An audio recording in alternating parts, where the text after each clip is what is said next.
Glaða landsleikjalið að baki Pepsi, besta deild kvenna fara á stað. Hvernig fannst þér leikurinn í dag? Mér fannst þetta bara heilt yfir frábærlega vel spilaði leikur hjá okkur. Fengum fullt af færum, skorum 3 góð mörk og bara frábært að sigra sterkt lið Þróttar. Var uppleggið að koma sterkari til leiks? Já, klárt mál. Það er samt alltaf trikki held ég bara fyrir öll lið að koma saman og spila eftir svona langa pásu. Þannig ég held að við hefum bara gert virkilega vel að byrja mótið aftur svona. Þetta er bara nýtt mót sem er að byrja núna.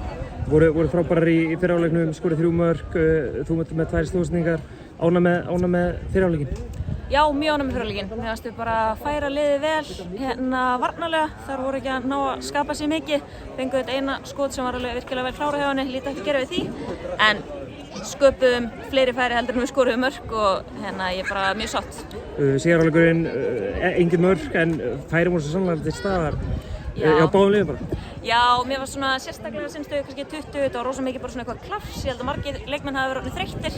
Fáir leikmenn búin að spila 90 mínútur í langan tíma.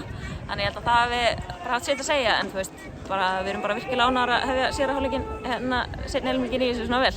Leikurinn byrjaði svolítið rið í leikunum, kannski eðlilega eftir langa pásu, erfitt að tengja sendingar. Hvernig fannst leikurinn svona í heild?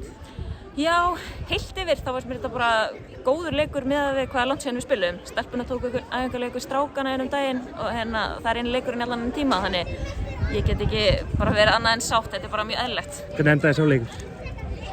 Ég veit það ekki. Ég sá bara klippur af ykkur, ég var hann í fríi.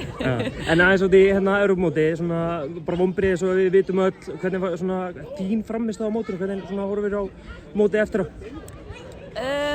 Já, auðvitað var þetta náttúrulega bara virkilega svekkjandi, við náðum ekki markmiðum okkar. En hvað mig sjálfa varðar, ég spilaði meira heldur en ég hefði getað búist við.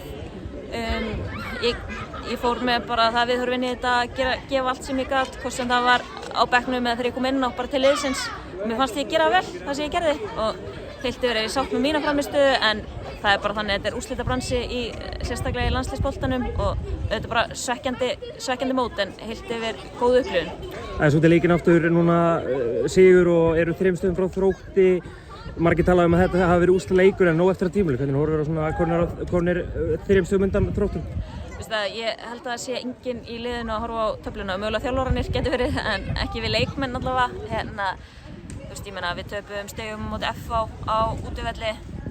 Ég held að það sé alveg afskaplega heimskulegt að við ætlum að horfa á þetta sem einhvern úrslitaleik.